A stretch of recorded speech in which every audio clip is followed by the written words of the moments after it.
किसान साथियों नमस्कार। स्वागत है आपका हमारे YouTube channel agriculture point number 1 में। किसान साथियों, आज हम बात करेंगे धान की फसल के पूरे फसल चक्र के बारे में। धान की फसल की शुरुआत से लेकर आखिर तक सभी चरणों के बारे में बात करेंगे। वैसे तो वीडियोज में जैसे जैसे फसल बड़ी हो रही थी सभी स्टेज की जानकारी हमने आपसे साझा की थी, लेकिन आज हम जानेंगे कि धान की फसल की देखभाल कैसे करें, कौन कौन से फर्टिलाइजर का प्रयोग करें, किस समय पर और कौन कौन से टेक्निकल का छिड़काव करें, और अगर आप ऐसा करते हैं तो इसके आपको क्या रिजल्ट प्राप्त होते हैं यह भी आपको दिखाएंगे। इससे पहले किसान साथियों, अगर आपने हमारे YouTube channel agriculture point number 1 को सब्सक्राइब नहीं किया है तो सब्सक्राइब कर लीजिए। किसान साथियों, अब आपको दिखाने जा रहे हैं कि एक ही पौध को अलग अलग खेत में लगाया गया है। एक खेत उसी पौध से अच्छी पैदावार दे रहा है, जबकि दूसरा खेत उसी पौध से बहुत ही कम पैदावार दे रहा है। इसके पौधों की हाइट भी कम है और इसका जो झंडा या बाली है वह भी साफ नहीं है, बल्कि खाली है। जहां दाने हैं वहां काले हैं और ब्राउन रंग के धब्बे भी इस पर बने हुए हैं। इसका कारण क्या है? इसका कारण है एक खेत की अच्छी देखभाल की गई है, समय पर सभी पोषक तत्व जो फसल के लिए जरूरी हैं वो उपलब्ध कराए गए हैं। फसल को रोगों से बचाने के लिए सही समय पर 3 से 4 छिड़काव भी किए गए हैं। किसान साथियों, अगर आप भी धान की फसल से अच्छा उत्पादन लेना चाहते हैं तो ऐसा कर आप भी अच्छा उत्पादन ले सकते हैं। तो आइए जानते हैं। सबसे पहले किसान साथियों, धान की फसल के लिए खेत को तैयार करते समय 1 बैग डीएपी प्रति एकड़ के हिसाब से डालना चाहिए। पैडी एरो चलाने के बाद सुहागा या पाटा लगाने से पहले डीएपी खेत में डाल देना चाहिए। अब बात आती है पहले यूरिया की। पहला यूरिया अगर आप कम दिन में पकने वाली फसल यानी कि जो 90 दिन में धान की फसल तैयार हो जाती है, जिसमें पूसा 1509, 1692, 1847, तो इनमें यूरिया पहला जो डालना होता है वो 8 से 10 दिन पर हमें डाल देना चाहिए। और ज़्यादा समय वाली वैरायटी अगर आप लगा रहे हैं जैसे पूसा 11, 21, 17, 18, तो यूरिया जो पहला है वो आपको 12 से 14 दिन पर डालना होता है। अब बात आती है कि पहले यूरिया के साथ आप कौन से फर्टिलाइजर का प्रयोग करें और क्या क्या आपको डालना है, कितनी मात्रा में डालना है, उसके बारे में एक बार बात करते हैं।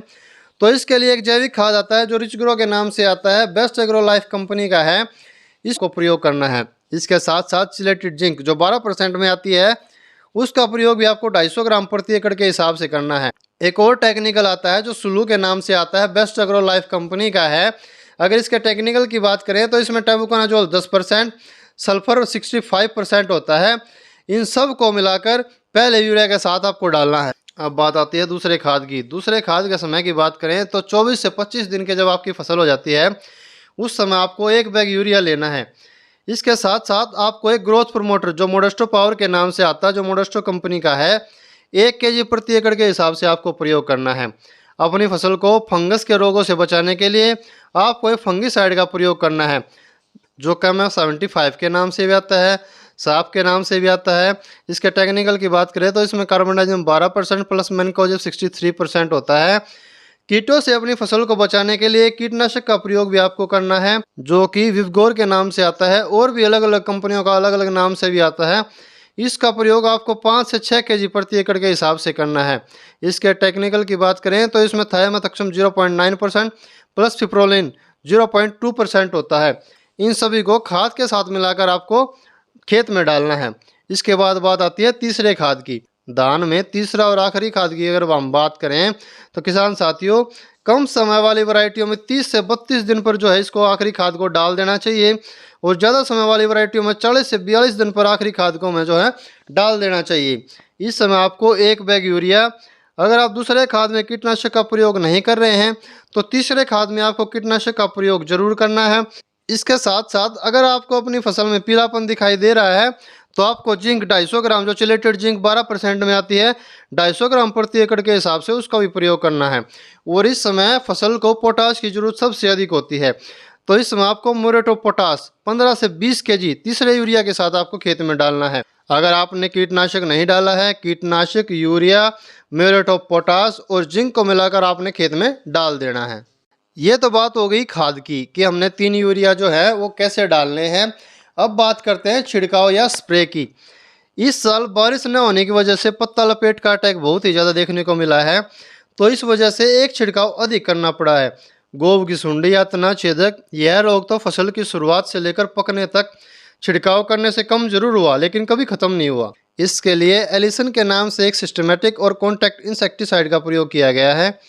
अगर इसके टेक्निकल की बात करें तो इसमें थाइमोथैक्सम 12.6% प्लस लैम्डा 9.5% होता है। इसका प्रयोग 125 ml प्रति एकड़ के हिसाब से किया गया है। इसके साथ साथ कार्टेप हाइड्रोक्लोराइड 50% का प्रयोग 125 ग्राम प्रति एकड़ के हिसाब से किया गया है। इसके साथ अगर आपको लग रहा है कि आपका खेत हरा भरा नहीं है या आपको पीलापन नजर आ रहा है तो 125 ग्राम प्रति एकड़ के हिसाब से आप जिंक चिलेटेड जिंक जो 12% का आता है उसका प्रयोग भी कर सकते हैं। ऐसा कर आप अपनी फसल को पत्ता लपेट या तना छेदक या जिसे गोब की सुंडी भी कहते हैं उससे अपनी फसल को बचा सकते हैं। और ऐसे ही जो आप ये फसल सामने देख रहे हैं इसको भी ऐसे ही बचाया गया है। जो मैं आपको बता रहा हूँ ये सभी टेक्निकल इस फसल के लिए प्रयोग किए गए हैं। किसान साथियों, अब बात करते हैं दूसरे छिड़काव की। जिस समय धान की फसल गोब की अवस्था में या बालियां निकलने से 4-5 दिन पहले आपको ये छिड़काव करना होता है जो कि धान की फसल के लिए बहुत ही ज़रूरी है। इस समय आपको शीत ब्लाइट जैसे फंगस रोगों से अपनी फसल को बचाने के लिए एक फंगीसाइड का प्रयोग करना है। इसमें आप जोड़ियों के नाम से एक फंगीसाइड आता है जो बेस्ट एग्रो लाइफ कंपनी का है, जिसमें अजोक्सिस्ट्रोबिन 18.2% प्लस डाइफेनाकोनाजोल 11.4% होता है। यह सेम टेक्निकल एमिस्टार टॉप के नाम से भी आता है जो सिजेंटा कंपनी का है। इसका प्रयोग 200 से 250 ml प्रति एकड़ के हिसाब से आपको करना है। अगर आपकी फसल में ब्राउन प्लांट होपर या कोई लक्षण दिखाई दे रहे हैं जिसे बीपीएच भी कहते हैं या जिसे होपर भी कहते हैं, इसके लिए एक टेक्निकल आता है पोएमेट्राजिन 50% जो चेस के नाम से भी आता है जो सिजेंटा कंपनी का है, चॉइस के नाम से भी आता है जो मोडेस्टो कंपनी का है, पाइमेक्स के नाम से भी आता है जो बेस्ट एग्रो लाइफ कंपनी का है। इसका प्रयोग 150 ग्राम से लेकर 165 ग्राम तक प्रति एकड़ के हिसाब से आप कर सकते हैं। इसके साथ साथ आपको एक कीटनाशक का प्रयोग भी करना है जो ओला के नाम से आता है जो मोडेस्टो कंपनी का है।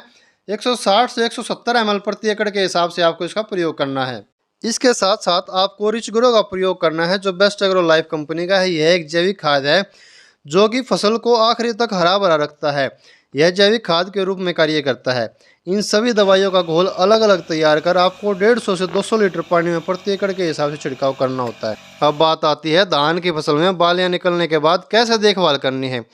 धान की फसल में जब बालियां निकल जाती हैं तो इस समय नेक ब्लास्ट या शीत ब्लाइट या बीपीएच ब्राउन प्लांट होपर, तना छेदक या गोब की सुंडी, इन रोगों का खतरा बहुत ही अधिक होता है। तो वैसे इस साल ब्राउन प्लांट होपर का अटैक न के बराबर रहा है। इस समय आपको एक फंगीसाइड जो जोड़ियों के नाम से आता है बेस्ट एग्रो लाइफ कंपनी का है या एमिस्टार टॉप जो सिजेंटा कंपनी का है।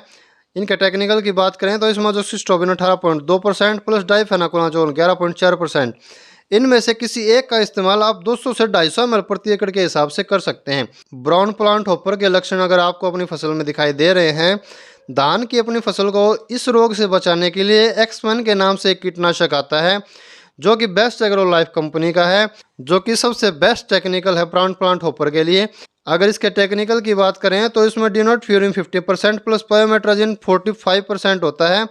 इसका प्रयोग 133.2 ग्राम प्रति एकड़ के हिसाब से आपको करना है। अगर किसान साथियों फंगीसाइड में आपने पहले ही एमिस्टार टॉप या जोड़ियों का प्रयोग कर लिया है, पहले स्प्रे में आपने छिड़काव कर दिया है, आप इसका टेक्निकल चेंज करना चाहते हैं तो अजब के नाम से एक फंगीसाइड आता है। यह मोडेस्टो कंपनी का है और अलग कंपनी के अलग अलग नाम से भी आते हैं। अगर इसके टेक्निकल की बात करें तो इसमें अजोक्सिस्ट्रोबिन 11.5% प्लस मैनकोजेब 30% होता है। इसका प्रयोग 600 ग्राम प्रति एकड़ के हिसाब से आपको करना है। इसके बाद किसान साथियों गोब की सुंडी या तना छेदक, पत्ता लपेट सभी पर अच्छा काम करने वाला एक कीटनाशक आता है जो नोएब के नाम से आता है। इसका प्रयोग 200 से 250 ml प्रति एकड़ के हिसाब से करना है। यह मोडेस्टो कंपनी का है। इसके साथ साथ आपको कार्टेप हाइड्रोक्लोराइड 50% का प्रयोग 100 से 125 ग्राम प्रति एकड़ के हिसाब से करना है, जो कि फुदका या फड़का जो कि रस चूसक कीट है उनको कंट्रोल करता है। क्योंकि धान की जो बालियां हैं उनको निकलने के बाद ये कीट बालियों से रस चूसकर बाली को बिल्कुल खाली कर देते हैं, इसलिए इसका प्रयोग करना जरूरी है। तो किसान साथियों ये थी धान की फसल की शुरुआत से लेकर आखिर तक सभी चरणों की देखभाल आपको कैसे करनी है। किसान साथियों अब आपको दिखाने जा रहे हैं कि आप ऐसा करते हैं तो इसके कैसे रिजल्ट प्राप्त होंगे। जैसा कि आप देख पा रहे हैं धान की फसल बहुत ही अच्छी है। धान के पौधे जो हरे भरे हैं और दाने भी पक गए हैं। दूसरी ओर आप ये देखिए इस खेत की हालत कैसी है। यही पौध इस खेत में लगी है, यही पौध दूसरे खेत में लगी है, लेकिन दोनों में जमीन आसमान का फर्क है। इसका कारण है सही समय पर अपनी फसल की देखभाल, फसल की रिक्वायरमेंट के अनुसार फर्टिलाइजर, इंसेक्टिसाइड, फंगिसाइड का प्रयोग आप भी इस तरह देखभाल कर बहुत ही अच्छा उत्पादन ले सकते हैं। किसान साथियों, यह वैरायटी पूसा 1121 है। अभी यह कटने को तैयार है, कुछ कट भी गई है और उत्पादन भी काफ़ी अच्छा होने की उम्मीद है, जैसा कि आपको दिखाई दे रहा है। बात करते हैं धान की पैदावार की। हम अपनी वीडियो में शुरुआत से और आखिर तक जो धान की फसल आपको दिखाते आ रहे हैं, जो भी प्रयोग हम आपको बताते आ रहे हैं, उसके क्या रिजल्ट रहे हैं वो हम आपके सामने रखने जा रहे हैं। किसान साथियों, धान की जो ढेरी आप देख रहे हैं, यह मंडी में सबसे अलग है। यह देखने में बहुत ही सुंदर है। अगर हम इसके रेट की बात करें तो इसका रेट 4,581 रुपये सोनीपत मंडी के अंदर लगा है। अगर हम इसकी पैदावार की बात करें तो इससे 21 क्विंटल 50 किलो पैदावार ली गई है, जो कि बहुत ही अच्छा उत्पादन है। हमारे आसपास के क्षेत्र में हमें ऐसा देखने को नहीं मिला है। किसान साथियों, धान की फसल की आवश्यकता के अनुसार धान की फसल की शुरुआत से और आखिर तक जो भी पेस्टिसाइड, इंसेक्टिसाइड, जो भी फर्टिलाइजर का प्रयोग किया है, अगर आप भी ऐसे ही प्रयोग करते हैं तो बहुत ही अच्छा उत्पादन ले सकते हैं, जिसके रिजल्ट आपके सामने हैं। तो किसान साथियों, अगर आप भी अच्छा उत्पादन लेना चाहते हैं तो ऐसा कर सकते हैं। अगर आपको हमारी जानकारी पसंद आई तो वीडियो को लाइक कीजिए, चैनल को सब्सक्राइब कीजिए और बेल आइकन प्रेस कर लीजिए, क्योंकि किसान साथियों, बहुत ही मेहनत करके हम आपके लिए वीडियो लेकर आते हैं। धान की फसल की शुरुआत से लेकर आखिर तक सभी जानकारी एक वीडियो में हम आपको उपलब्ध कराए हैं। इसलिए किसान साथियों, वीडियो को लाइक जरूर करें, चैनल को सब्सक्राइब करें और बेल आइकन प्रेस कर लीजिए, जिससे धान के फसल की सही और सटीक जानकारी आपको समय समय पर मिलती रहे। नमस्कार।